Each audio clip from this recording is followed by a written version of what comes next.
Today we're going to read Horrid Henry's Christmas. If you enjoy this story, please remember to like and subscribe. Horrid Henry's Christmas. Perfect Peter sat on the sofa looking through the Toy Heaven catalogue. Henry had hogged it all morning to write his Christmas present list. Naturally, this was not a list of presents Henry planned to give. This was a list of what he wanted to get. Horrid Henry looked up from his work. He'd got a bit stuck after £1,000,000, a parrot, a machete, swimming pool, trampoline, and killer catapult. "Give me that," shouted Horrid Henry. He snatched the Toy Heaven catalogue from Perfect Peter. "You give that back," shouted Peter.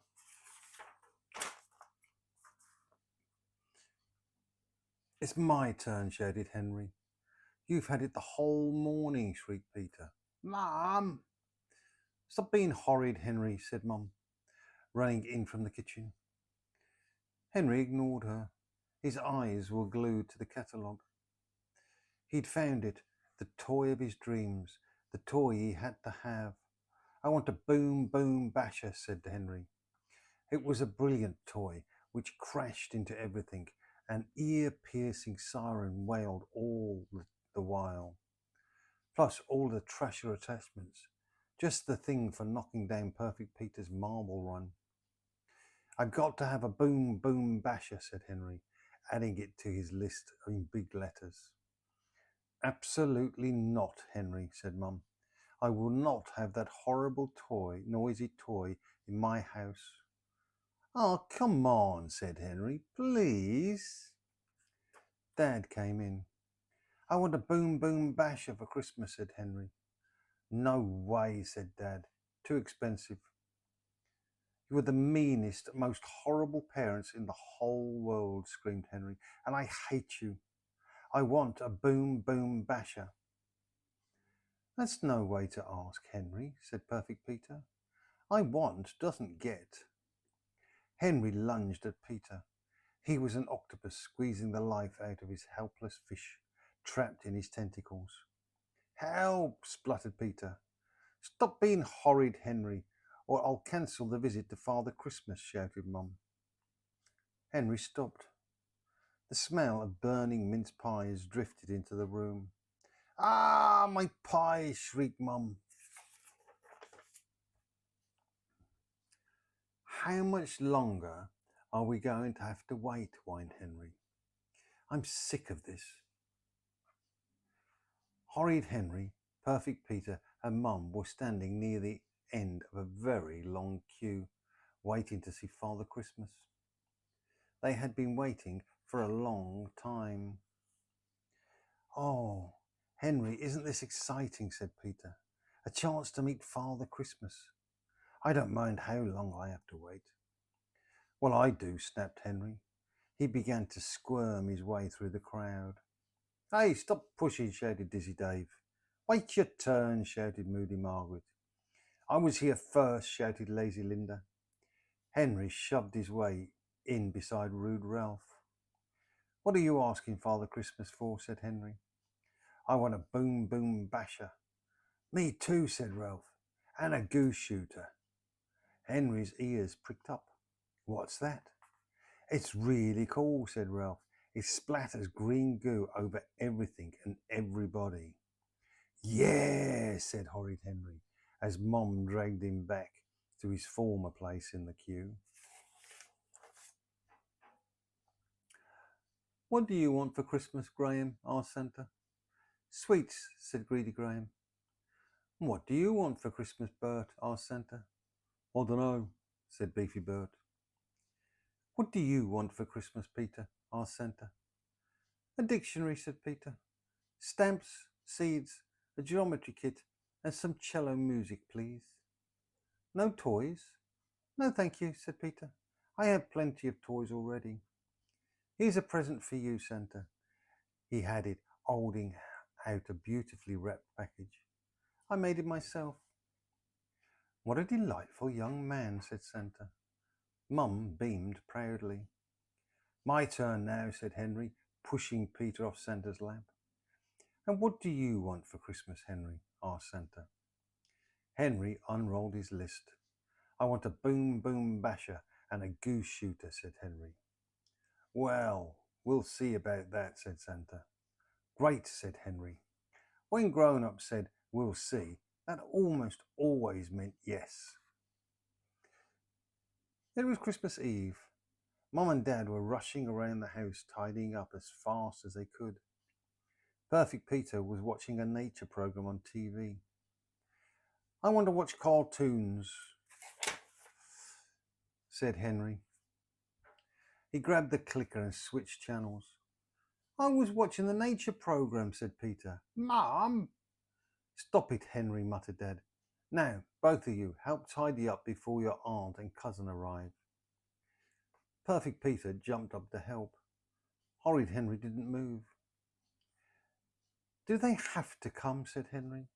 Yes, said Mum. I hate Cousin Steve, said Henry. No, you don't, said Mum. I do too, snarled Henry. If there was a yuckier person walking on the earth than Stuck-Up Steve, Henry had yet to meet him. It was the one bad thing about Christmas, having him come to stay every year. Ding dong. It must be rich Aunt Ruby and his horrible cousin. Henry watched as his aunt staggered in carrying boxes and boxes of presents, which she dropped under the brightly lit tree. Most of them, no doubt, for Stuck-Up Steve. I wish we weren't here, moaned Stuck-Up Steve. Our house is so much nicer. Shh, said Aunt Ruby. She went off with Henry's parents. Stuck-Up Steve looked down at Henry. Bet I'll get loads more presents than you, he said. Bet you won't, said Henry, trying to sound convinced. It's not what you get, it's the thought that counts, said Perfect Peter. I'm getting a boom boom basher and a goose shooter, said Stuck-Up Steve. So am I, said Henry. Nah, said Steve. You'll just get horrible parents' presents like socks and stuff, and won't I laugh? When I'm king, thought Henry, I'll have a snake pit made just for Steve. I'm richer than you, boasted Steve, and I've got loads more toys. He looked at his Christmas tree. Call that twig a tree, sneered Steve. Ours is so big it touches the ceiling. Bedtime, boys, called Dad. And remember, no one is to open any presents until we've eaten lunch and gone for a walk. Good idea, Dad, said Perfect Peter. It's always nice to have some fresh air on Christmas Day and leave the presents for later. Ha, thought Horrid Henry. We'll see about that. The house was dark. The only noise was the rasping sound of Stuck-Up Steve snoring away in his sleeping bag. Horrid Henry could not sleep. Was there a boom boom basher waiting for him downstairs?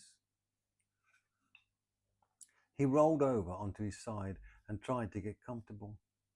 It was no use. How could he live until Christmas morning?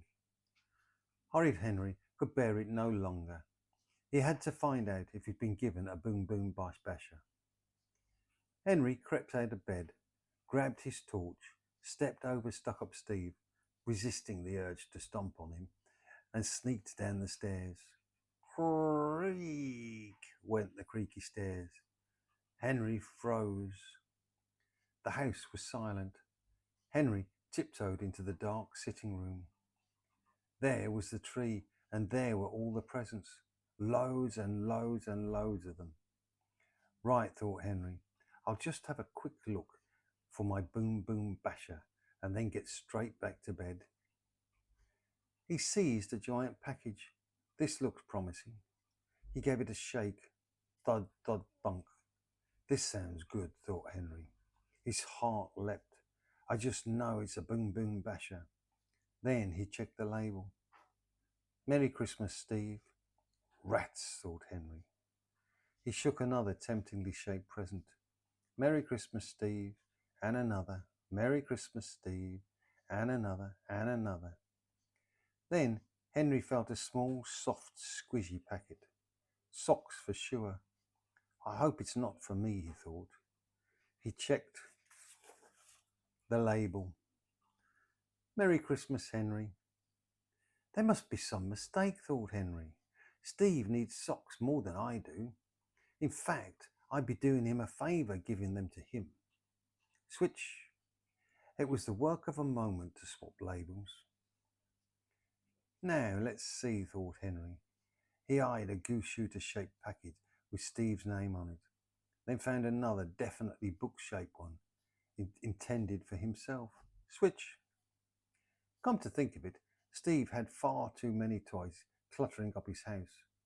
Henry had heard Aunt Ruby complaining about the mess just tonight. Switch, switch, switch. Then horrid Henry crept back to bed. It was 6 a.m. Merry Christmas, shouted Henry. Time to open presents.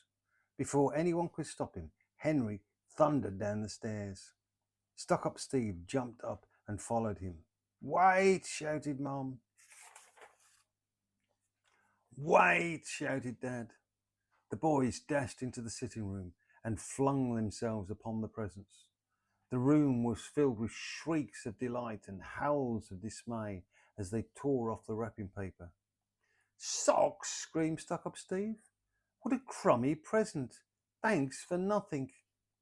Don't be so rude, Steve, said rich Aunt Ruby, yawning. A goose shooter, shouted horrid Henry. Wow, just what I wanted. A geometry set, said Perfect Peter. Great. A flower growing kit, howled Stuck-up Steve. Phooey. Make your own fireworks, beamed Henry. Wow. Tangerines, screamed Stuck-up Steve. This is the worst Christmas ever. A boom, boom, basher, beamed Henry.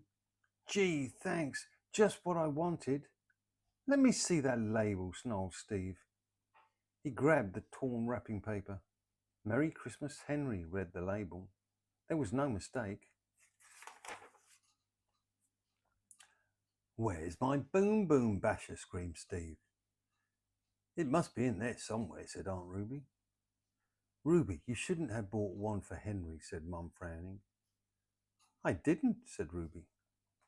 Mum looked at Dad. Nor me, said Dad. Nor me, said Mum. Father Christmas gave it to me, said horrid Henry. I asked him to, and he did. Silence. He's got my presents, screamed Steve. I want them back. They're mine, screamed Henry, clutching his booty. Father Christmas gave them to me. No, mine, screamed Steve. Aunt Ruby inspected the labels. Then she looked grimly at the two howling boys. Perhaps I made a mistake when I labelled some of the presents, she muttered to Mum. Never mind, we'll sort it out later, she said to Steve. It's not fair, howled Steve. Why don't you try on your new socks, said horrid Henry. Stuck-up Steve lunged at Henry, but Henry was ready for him. Splat! Ah! Screamed Steve.